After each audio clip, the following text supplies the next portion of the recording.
السلام عليكم ورحمة الله وبركاته. ازيكم يا شباب؟ عاملين ايه؟ اليوم السابع من رمضان، في الجزء السابع مع تدبر آية. قول الله تبارك وتعالى: يا أيها الذين آمنوا لا تسألوا عن أشياء إن تبد لكم تسؤكم، وإن تسألوا عنها حين ينزل القرآن تبد لكم، عفى الله عنها والله غفور حليم. الآية اللي معانا النهاردة ربنا سبحانه وتعالى بيدينا خلق قرآني جميل جدا في العلاقات.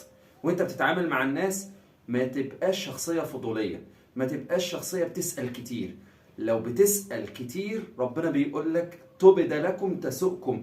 إن ظهر ليك الإجابة أو حد قال لك الإجابة ممكن يحرجك، ممكن يقول لك مالكش دعوة، ممكن يقول لك ما تشغلش بالك، انت ايه اللي دخلك وايه اللي حشرك. عشان كده ما تسألش. عايز ترتاح في حياتك، عايز تحس بالراحة النفسية، ما تحاولش انك تسأل وتعرف اكتر من اللازم.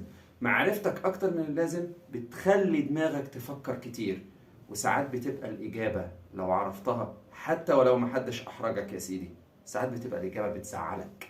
فعشان كده ريح بالك وما تسألش كتير علشان ترتاح في علاقاتك مع الناس. تعامل مع الناس من غير ما تحلل، من غير ما تشوف كل حاجة وتفكر فيها بتحليل.